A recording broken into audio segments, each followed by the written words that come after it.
It's AI, and then there's eye candy. We put this task force on the side. It was a top secret project. Guys, they're not clicking. Go and find it out. Okay, we understand marketing, but we don't understand what the world wants. What are you talking about? Mike Charalambous, CEO and co-founder of Threedium, drives innovation in 3D and AR commerce, transforming how brands engage digitally. What problem is and was Threedium trying to solve? How did it come to life? It wasn't easy. People didn't even understand what you were telling them when you were saying the word 3D. Fast forward into 2025, we're now sitting to the epicenter of digital transformation. So many shitstorm in the last 6-7 years. You dream it, you vision it, you see it, but nobody else can until you truly build something that people can visually see, touch, understand. How was the market perception? Oh, so you guys do something like Pokemon Go for shopping? Well,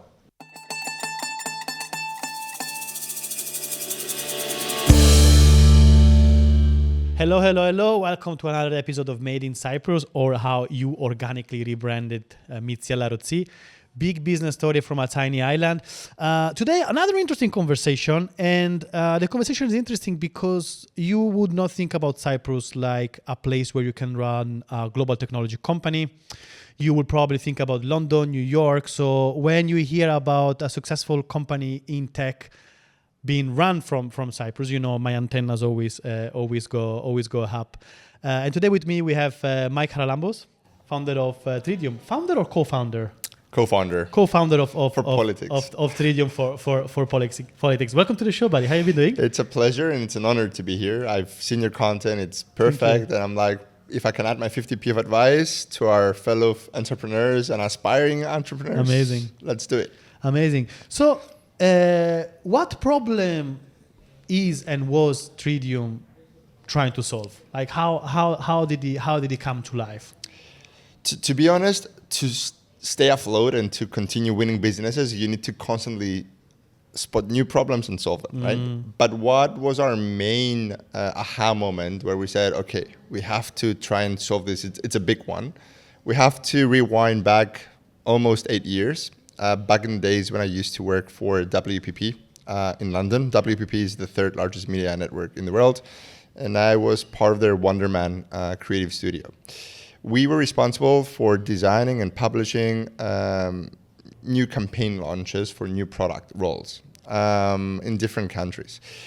And I was tasked to go and lead a small team of analysts, basically, because we kept seeing that every single campaign we were launching, and that was like back into 2016, 2017, it was not giving us the impact we were assuming that we were going to generate. People were becoming more immune to content. People were not clicking as much, even though like when you analyze the images and the videos, they were good. We were spending a lot of money with celebrities and everything. Why the heck were we not getting the engagement we wanted, right? WPP production, I mean, we're talking about one of the giants of creativity, marketing, and branding. Exactly. So we put this task force on the side. It was a top secret project in a way.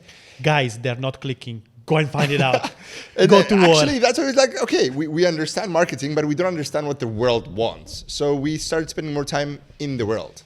And we started going to different cognitive conferences. I remember I spent time receiving a cognitive certification to understand psychology and stuff like that. It was fun. It really amplified some of my skills that I didn't have.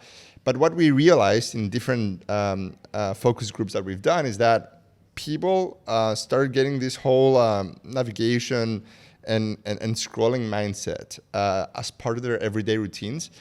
And that impacted the ability for their brains to absorb content. They were becoming ever more immune. They were going onto an autopilot mode. And when you would ask them, hey, do you remember the past 3 things that you've seen after scrolling for 20 seconds? 20 seconds. They couldn't even remember the 2 out of the 3 things. So that was the aha moment for us, that people really wanted to interact with something new, something that would shift the way that they go into an autopilot as they scroll and start re-engaging again with their screens or with their content. So what we started thinking was like, okay, the only way to stop them, to make their brains recalibrate again is to get them to change this monotonous gesture into something else. So we started making the content a bit more interactive for people to stop. They had to click something. They had to do something for the content to restart or for them to actually see it. And that's where we started seeing more engagement and more focus. So we were there in the market trying to find technology companies or new media formats that can allow us to introduce this innovation of getting people to stop scrolling and interact. And sometimes the whole universe conspires for things to happen. So I came across this guy in a conference in London where he was convincing me that he was able to get a very heavy 3D file on the web. And people could interact with 3D files. And that was back 2017. It felt a bit like a sci-fi kind of discussion, but I was enamored with the guy's passion, his willingness to test things. So we got them into the office, and he was presenting us how he can get 3D stuff on the web and they could function. And it was great, right? Because people were actually interacting with them. They were spinning the product. They were zooming in. They were doing all this kind of things that we wanted people to do when they will discover a product. So it didn't take me long to fall in love with that idea as well. And then the decisive moment for me that I said, I need to focus on that, and I want to spend the rest of, my professional time, at least for the short run, to bring this to life, was when we went into a session with my boss, and they started thinking how to leverage this technology. They wanted to buy out the guys and get the technology, bring it in for WPP, and they were already thinking how to use it in ways that it wouldn't make sense. It wouldn't scale at all. It was just a short-term profit maximizing kind of ideation session. Problems, yeah. So that was not resonating a lot with me. And the moment when you start waking up in the morning and you think more of an idea versus your current job, that was the inflection point for me that I said, okay, I don't want to ruin this guy's idea. I'm actually in love with it. Maybe I'm going to jump ships, join them, and let's go against WPP and their ideas, and let's go in the market and build the product the way that we envision it. So you told me, let's not take the money now. Exactly. And do it. Yeah. No, they didn't even offer him anything. They were just discussing behind the scenes, and the guy was waiting for some sort of a pilot proposal or something, but the guys were already thinking far ahead how they could potentially steal this and use it in different ways. Right. So I bowed my sayonara to my big boss. I went back to Dusan, his name, and I told him, look, man, I'm in love with what you're doing. I already have a lot of ideas. I think the product has legs. Let's go together in the market. Let's make some legacy together. So I left WPP. I joined him as a co-founder. There were already a team of 3 people, and I joined as well. Straight away, we blended as if we knew each other from a past life. That's how strong the chemistry was, the serendipity, and that's a strong indication that you can build a company with people that you bond with straight away. So we never looked back, and we went for it. I remember. To prove our thesis, we came back to Cyprus first because I had a few friends in the marketing space. Actually, the first campaign we ever launched as Threedium was in Cyprus, and we did it with BMW, with the Pilakudas group. I went to their head of marketing at the time, a friend of mine, Kodros. I told him, hey man, look, this is what we're building. It's kind of out there. It's very surreal. You're probably going to be the first to ever use it, but we're not going to charge you an arm and a leg because we also want to test and prove our assumptions. When was that? That must have been around 2018. Yeah. So pre-pandemic, yeah. Yeah, definitely pre-pandemic. So we launched the first ever real-time 3D ad on Kerkida.net for the Digital Tree Group with BMW. And basically people that would go on their website, they were able to scroll and see a real-time 3D ad of a BMW X2 at the time. And they were able to configure it within the banner, like change colors, open the doors, zoom in, see the interior, get out of it. Everything within a banner ad. And it worked. Like the results were phenomenal. We had something crazy, like 600% increase in click-through rates, 160% increase in driving test drive requests. So that was it. Proving the point that novel works, yeah. So we were able to then, have the confidence to know that our technology was now able to come in the space and basically change the game in terms of customer experiences, customer engagement, and that's how Threedium started. Brilliant. I love what you said about how people are almost under anesthetics in terms of what they see. And you're absolutely right, because like horror movies are not horror anymore. Comedy is not comedy anymore. Like we are bombarded with so much stuff that it just goes by to us, it doesn't affect us anymore. And even back then, almost 10 years ago, saying that like they couldn't remember the 3 things that they saw 20 seconds ago in the scroll is crazy. It was mind blowing, to say the least. So, and it's still the case now. It is there. I was gonna say, and I think what you showcased in 2018 was novel, but perhaps it's not novel anymore now. So, and like before we go into that, how was the market perception? Because I can see them now understanding it, and AR and VR, I think they get it. But like that's almost 10 years. That's almost 10 years ago, especially in Cyprus as well. Look, the technology is still quite nascent. We're still early days, and when you ask us, we still feel that we are at the tip of the iceberg. Like it's still at 5% of everything that we aspire to do and introduce to the world. But you're right in the sense that there is a very strong increase in the knowledge and understanding of the brands, of the people, in what it is that we do around digital twins, XR, immersive experiences, wearables, all these kind of things that 8 years ago, it was, to my point before, a science fiction movie. These were things that you were only seeing in the movies, and nobody thought that it could actually come to life. And there we were, introducing this technology in real life to all these people. And I will never forget that the first time we pitched it to, I don't want to say the name of the brand, but it was a very well-known, very traditional fashion brand. They were like, oh, so you guys do something like Pokemon Go for shopping? I was like, well, yes, if that what makes sense for you, yes. Like, well, guys, we don't want to be associated with Pikachu and stuff like that, so maybe we're not ready. I was like, guys, you labeled it like that, but it doesn't mean that that's what it does. Like, it just brings your products to life. It enhances discoverability, experiences. No. It's too gimmicky for us. So that was the kind of audience we had to battle against when we started. Yeah. And it wasn't easy. People didn't even understand what you were telling them when you were saying the word 3D. Because 3D is such a huge thing. It has so many different meanings. Yeah. They were sometimes confusing us with architectural companies or real estate even. They couldn't fathom the fact that 3D can one day be a core content tool for retail or consumer goods or stuff like that.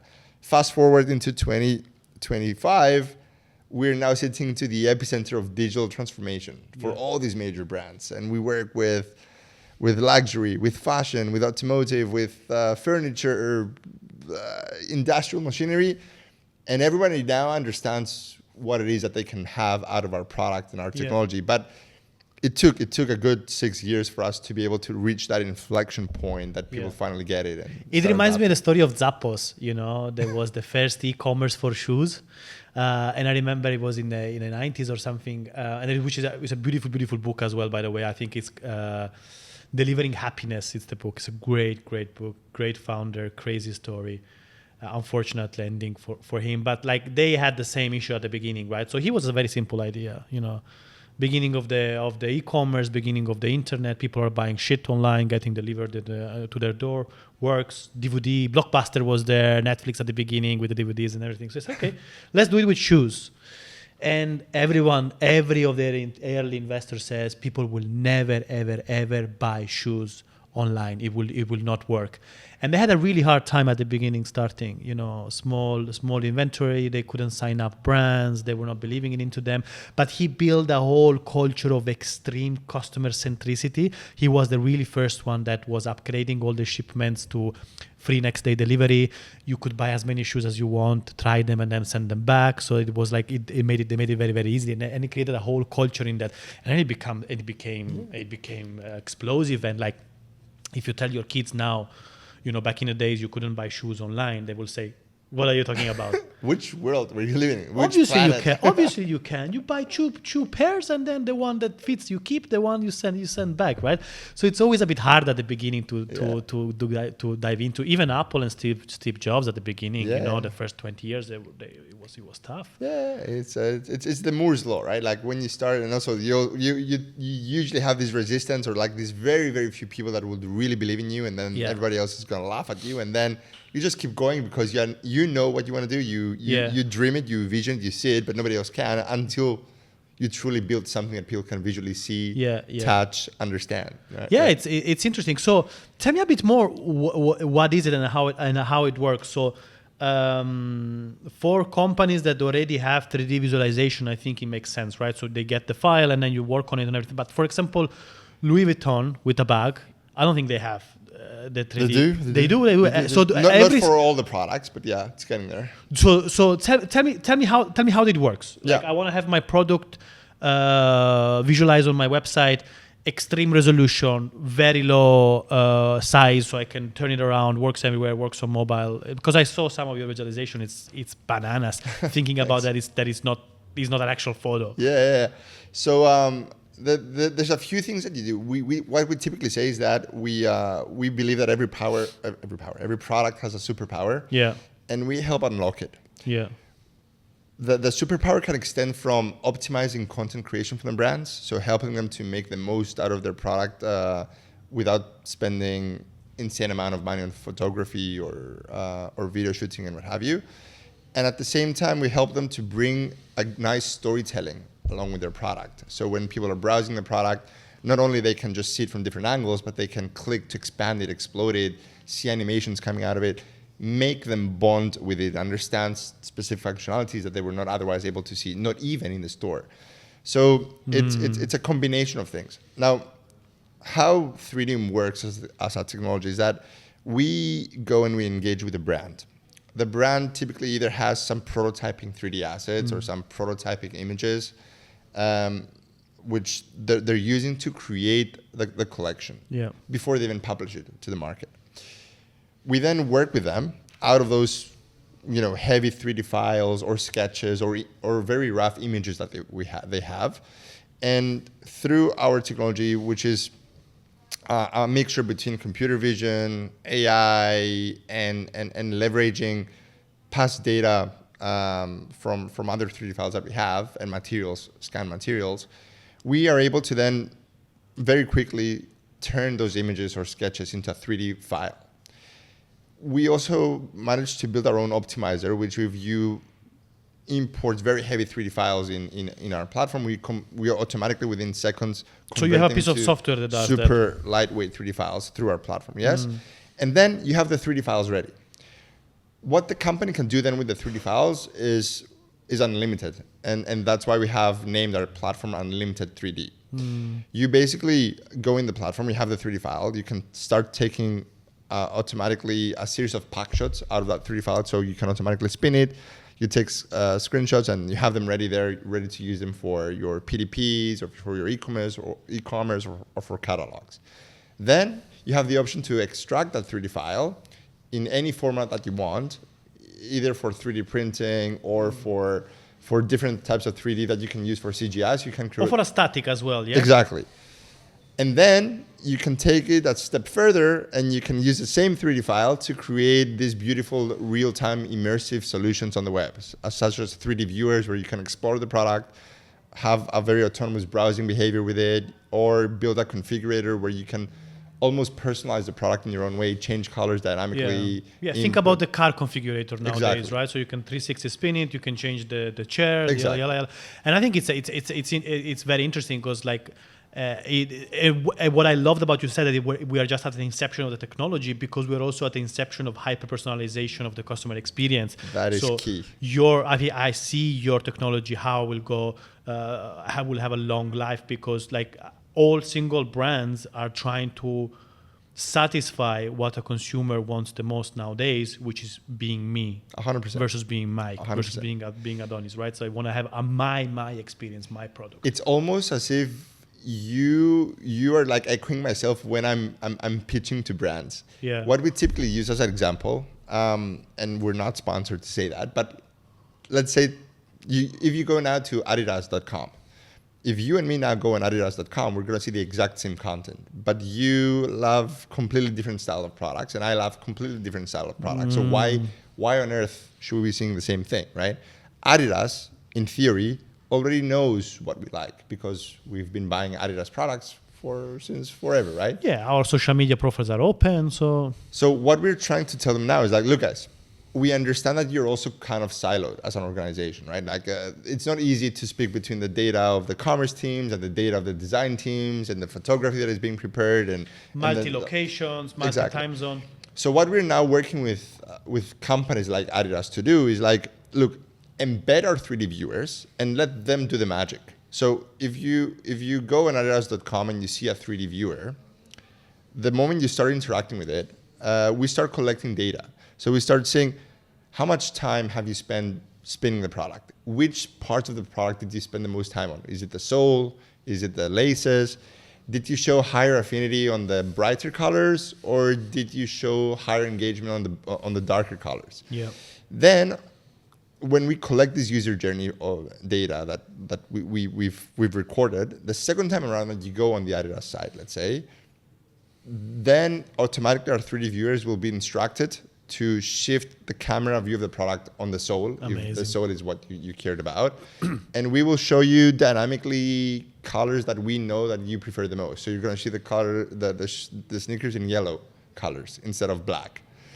And this slowly starts to add up on this hyper-personalization journey that the brands are promising to the users, but they're not currently giving them. Yeah.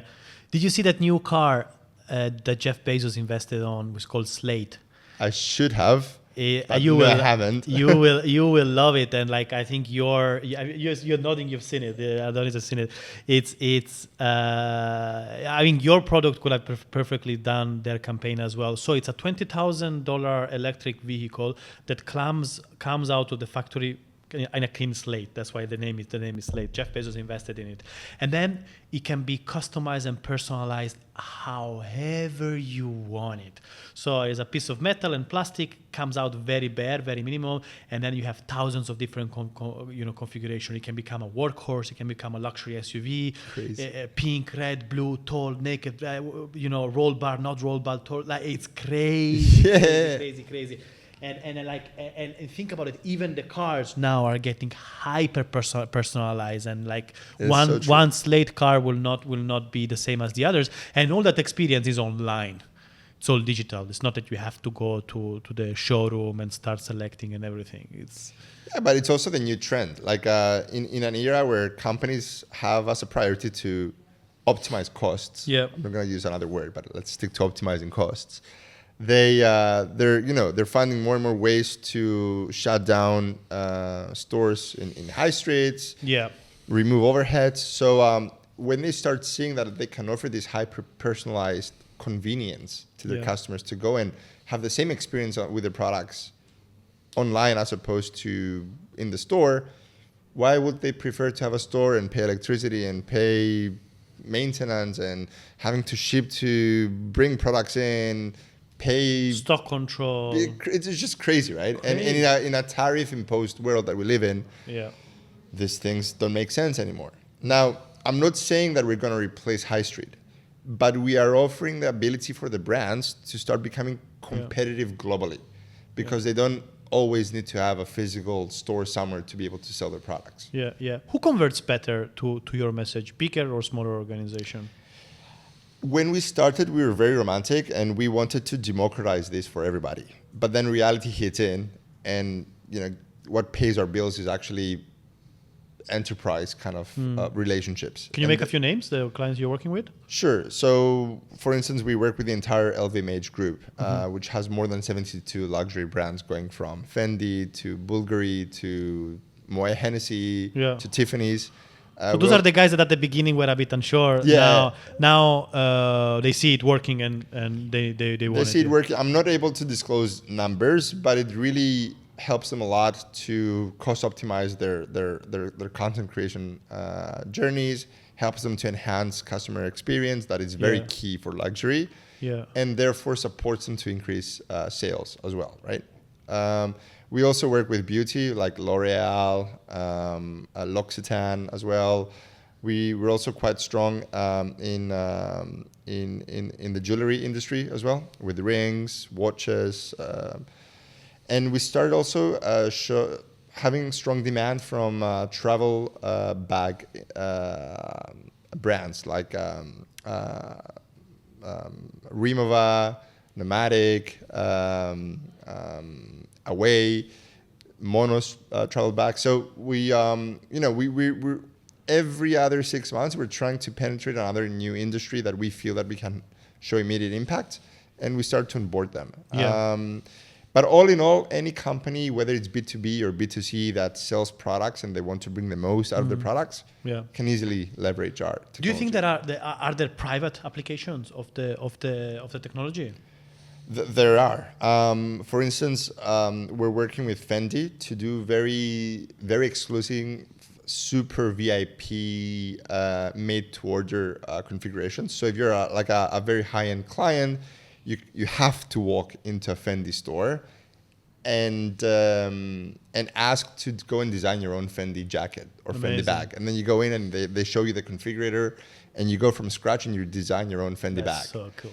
Or we work with a few industrial machinery companies. I'm not allowed to share names, but they basically design their own configurators of their products, and their B2B field sales agents, they will just go around with an iPad an iPad instead of having to carry with them like a medical equipment or a weapon even. And they just carry around the iPads or the iPhones. They go to different events. They showcase the products to their clients.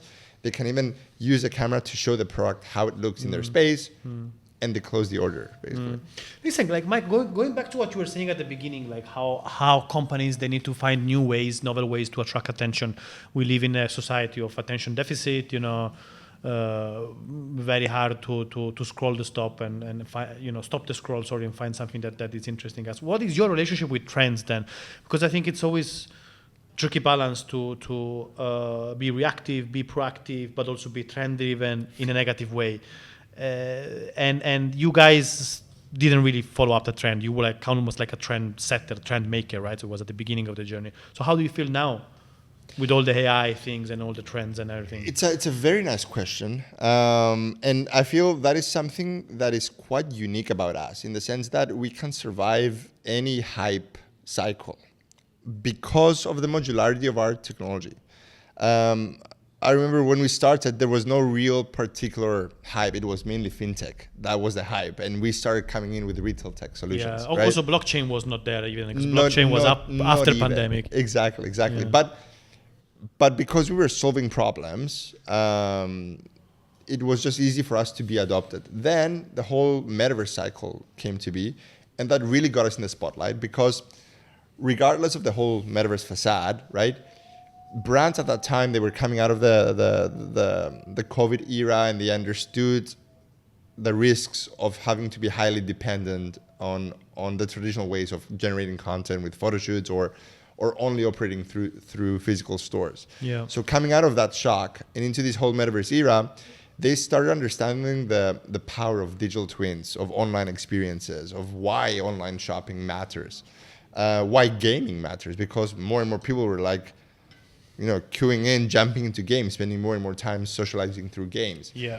So the brands realized that they were missing a whole new opportunity if they didn't have 3D files to operate in this new era. And Metaverse did a really good thing to our company because it really got us in the spotlight, and people finally had that aha moment as to why they should leverage technologies like ours. And then moving to the AI era, where it's everything about cost optimization, everything about increasing productivity, everything about personalization. Miraculously, this thing ties nicely with us as well. So we're very comfortable riding any kind of technological wave in that sense. And I guess pandemic also was good for you guys in terms of like helping people understand the value of digitalization. Sadly, yes, because we didn't want to start making money because the world shut down and went into a pandemic. Yeah. But sometimes you just need to It accelerated. accept situations and basically be ready to maximize any opportunity that presents itself to you.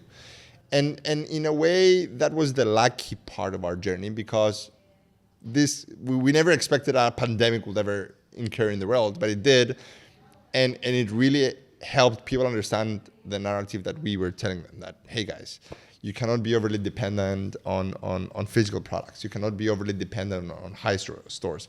You cannot be overly dependent on your traditional ways of creating content, spending so much money on agencies and middlemen. And what's the point of it? There's so much money going to waste that you can spend elsewhere. So help us, hear us to help you to basically optimize your content creation workflows, ultimately. And you recently came back to Cyprus, yeah? You've been abroad for a long time. That is correct. I've never worked in Cyprus, even though I am from Cyprus. Since the day I hopped on the plane and I moved to London to study, I never looked back. That's where I started my professional career, and that's where I built the company as well. But Cyprus has been a terrific launch pad for our idea, and I'm always going to be grateful for that, because it gave us that easiness to prove a point. Utilize the network and then test it. Yeah. And now I'm back because the company has grown. We're more stable. It's less risky. It doesn't require for me to be in the midst of all the networking sessions where the startup ecosystems are, because we've built a name for ourselves, and it gives me that ability to be in a place that I enjoy working from. It also has good tax incentives as well. Let's not lie to ourselves. Helps. But it's great to raise a family here and build a company that has already have strong foundations and keep seeing it growing. Yeah. And business wise, is there any reception? Is there anything happening for you guys in Cyprus? I would love that, and frankly, there's a lot of very innovative and very nice companies that could benefit using our tools. But because we were so polarized in key markets that we see faster growth and adoption, such as UK, US, France, Italy. We haven't set up yet a go-to-market motion for Cyprus. But I foresee starting to have some Cypriot companies using our technology by next year for sure. Brilliant. And Mike, like you guys obviously are at the forefront of technological advancement applied to commerce and e-commerce and personalization. And what's you told me that your technology integrates really well with AI, and you're riding that wave as well. But what's your personal view on AI and everything that is going on now? I will borrow a nice phrase that one of our investors once told me. It's AI, and then there's eye candy. A lot of people are using AI and trying to shape different things, but before you start using the word AI, it's always important that people set a definition about what they say or what they mean when they say AI. Yeah. For us, or for me, the definition of AI is the ability basically to track specific data and use that data to predict trends, right? So this is what AI means for me: tracking data, collecting data, and then predicting trends. Anything around beyond that, it's just, it's basically means to an end, or it's just an extension of what the technology does, right? So we should not lose focus of what AI truly is, and AI has been around since forever, and we've been tracking data and predicting trends forever. Now, what is happening in the world is that you have the traditional companies that they've really doubled down on AI in the past, and they have all this data and they're able to predict and do things. And then you have all these other newly AI companies that they don't have data. Actually, they're borrowing or they're wrappers of OpenAI or any other of those OpenAI source tools, and they're acting as AI companies. And now all of a sudden, AI-driven something. Exactly, agentic this, agentic that. It's like, guys, okay, great, but this is not technology. You're just building upon something else. So you just basically build a nice business, but not a technology. So stop raising money. Stop trying hard to convince everybody that you are an AI innovative company, because you're not. You didn't have 10 years or 10,000 products of data to be able to build something. You're just borrowing someone else's technology. That's what you're saying. Yeah. Exactly. So this is why we're calling it the hype, because everybody's highly dependent on 4 or 5 companies that they own the data, that they keep innovating, that they need to find the funds to still continue being afloat. And therefore you have all these thousands of new companies being AI, whatever, that they built their promise and their future and their fundraising based on the fact that NVIDIA and OpenAI and X are gonna continue staying afloat. And then you're shaping this whole pyramid on some foundations that nobody really understands what's gonna happen. If you really zoom in and you see OpenAI, for instance, you're gonna be able to see that on their P&L that they're burning half a billion every quarter. $500 million. This means that they need to find someone funding them $2.5 billion every year. Now it's exciting, now it's great, and everyone is highly enthusiastic about it. But as they continue to grow, as they continue to onboard users, but that cost is going to continue going upwards, because now only 1 or 2% of the total population is using ChatGPT, and they're already burning $500 million. What's going to happen when you have 20 or 30 or 40% of the global population using it? Who is going to fund that huge gap in the P&L that needs to sustain? And not only that, it's going to end up consuming way more electricity than Bitcoin or websites or anything else. So it's highly unsustainable as well. And there's a lot of unknowns that nobody's really addressing right now, because everybody lives in La La Land and how beautiful things and the promise. But the fundamentals are scary. and it's very scary for companies to be highly dependent on AI. You're now seeing enterprises left and right saying we're now AI first, or we're letting go of 6,000 people from our team because we want to replace them with AI. Great. Can that AI guarantee that it's going to be around forever and it's actually going to function the way it functions now in the same power and speed to help you solve whatever problems you're doing? The other interesting thing on the AI, and I'm not opposing AI, I'm just telling you some reality check facts, right?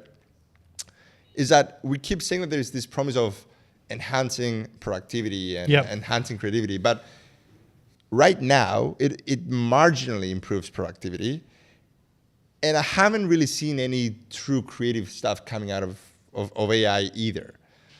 So I'm not seeing a true impact on the promise that it says it's going to bring to humanity. How are you using it? We're using it in 2 ways. Accelerating operations for us. So AI does a few things really nicely. Tasks that used to be very tedious, we pass it to AI. Yeah. And tasks that seemed very hard, we pass it to AI to make them easier. But tasks that were impossible, in a way, they still feel impossible with AI. It might make them less impossible, but they're still hard. Make me a few examples how you guys are using it. So, for instance, one way that we use AI, and it's great, is on predicting our sales cycles. So, we put AI in every sales pitch that we do virtually, and it's recording, obviously, the conversation. And then we also connect all the email threads that we have with our sales prospects, along with those video calls that we had with them. And then AI is able to tell us, look, I'm predicting that you're not going to win this deal because it's been 3 months and you only had 2 people from their side communicating with you and being involved in this deal. Therefore, it doesn't show true commitment or excitement. Like the other case studies that we know that happened. Yeah. And when you were having sessions with them, you talked more than they did. So it gives you some predictive analysis as to how well your sales market is, your go-to-market motion is, what you need to change to win better your prospects. So that is great. We didn't have that before. The other thing that we do is that we use it more to respond to emails and stuff like that. I mean, it saves a lot of time. But at the risk of eventually people stop caring about what you're telling them on emails because they will know it's AI generated. So words will mean nothing eventually. So you're not going to be able to negotiate even. It's very easy to spot AI content right? as well. Yeah. So now I need to go back to those emails and I need to spend more time reviewing them manually again to make them feel more humane. So what's the point? It does save time sometimes, but not a huge amount. And then we're using AI to just continuously enhancing the ability for people to use our tools. So now we are using prompts to create configurators, no-code configurators, basically. So you just have the 3D product, and then you put prompts saying, hey, now create me a configurator where I can have 6 different configuration options for a car. And I want to have these kind of colors and these kind of materials, publish it, and it publishes it. So we accelerate the solutions. You give him a specific prompt that you've done, and then from there he's able to spin off variants of it. Yeah. And then we're going a bit more crazy on the innovation side. So we're using basically voice intelligence now, and this is more on enhancing accessibility. Because up until today, people were able to use their fingers to navigate the product. They could zoom it in by using the zooming function or swirling it. But what happens to people that they might have a laggy screen and they can't really use their fingers to do things, or they have kinetic issues? So we're now embedding voice intelligence to be able to talk to your products. So if you're seeing a car, you can now say to the car, hey, now spin. Now change colors. So all of a sudden, you're just making the whole experience super, super personalized. Yeah, it's very interesting. So what would be your suggestion then to someone that is either thinking to implement AI or start building something on AI? Definitely think about it. There's no future without trying to automate a product, a solution. We're seeing also a lot of these SaaS companies now becoming more AI agentic kind of companies, right? So it's important to see how AI can accelerate operations, can make your product simpler, but don't build a company on the premise that you are an AI company, because that is not what the point is. The point is what you asked in the beginning of the podcast. What problem are you solving? I'm not an AI company of whatever. I am a company that helps do that, right? Yeah.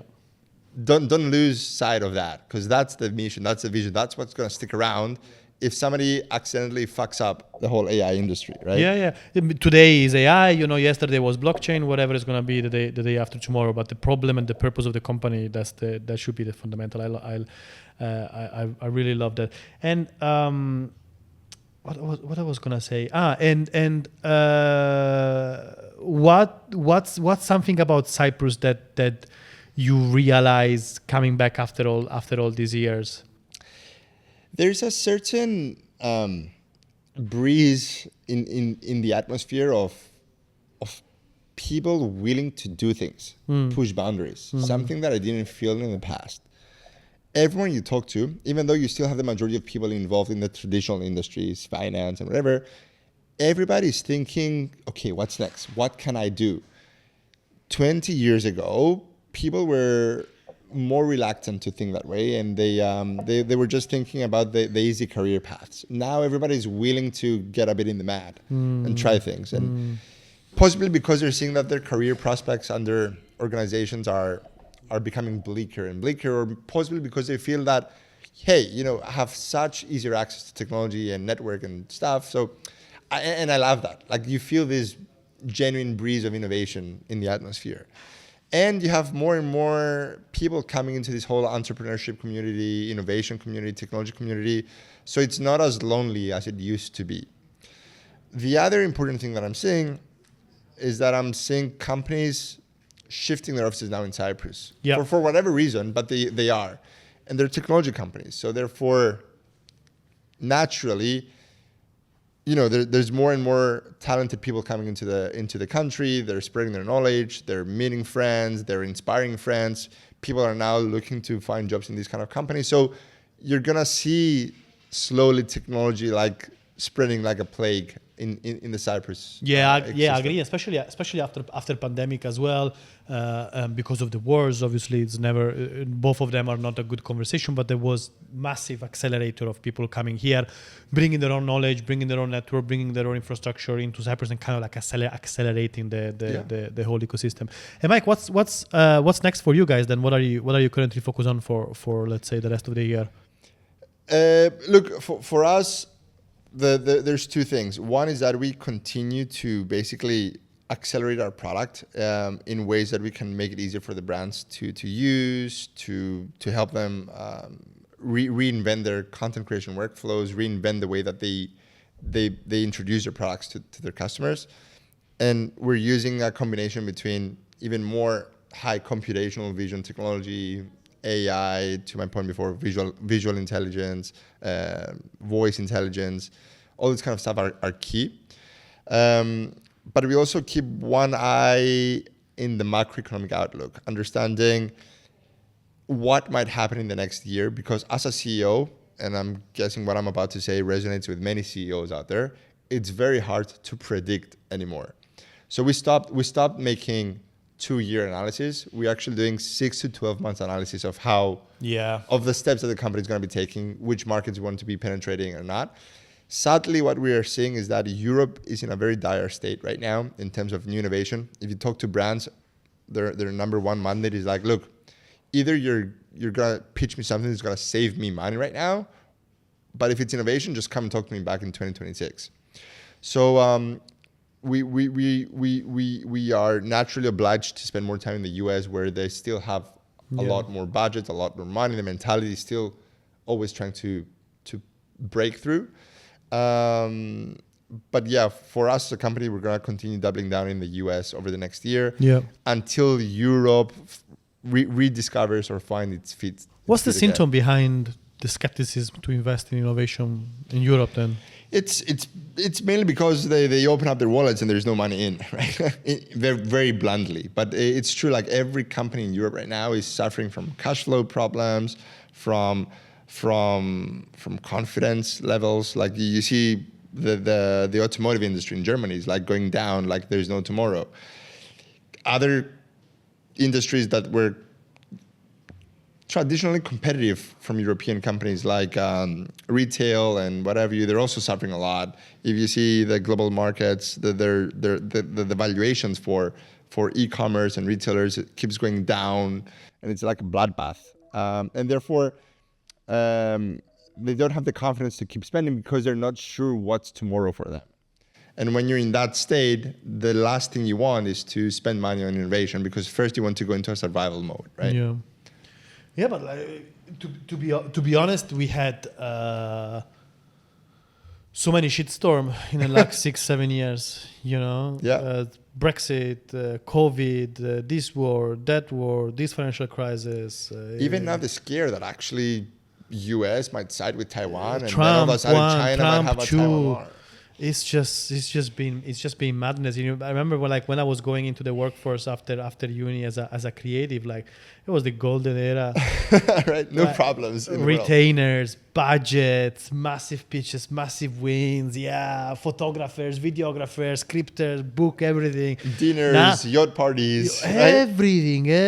Now it's all down the pennies, and you're absolutely right. Even bigger companies, they're doing 6-month cycles. Yeah, McDonald's, Coca-Cola, Pepsi, even like all the huge companies, they're going smaller campaigns, smaller life cycles, more agile, more frequent, but shorter terms as well. And I think that's in a way it's exciting, because also it gives an opportunity for service providers that are smaller to be able to penetrate those markets as well, and be able to serve the bigger clients. I wouldn't disagree. I think it gives a chance to every company in the world. That's right. Regardless of the industry, whether you're tech or industrial or retail. That's right.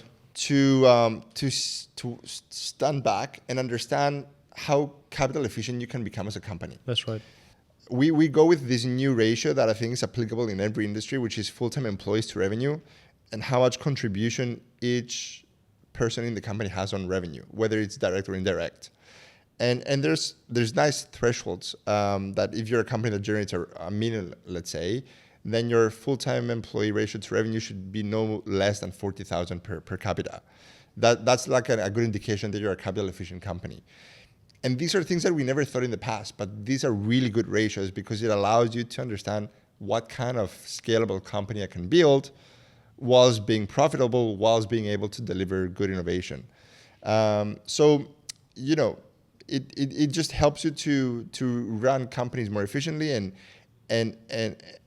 use money in things that, you know, matter the most, and you don't keep burning them on unnecessary things that in the past you thought it was okay to have, but now it's a luxury to have. 100%.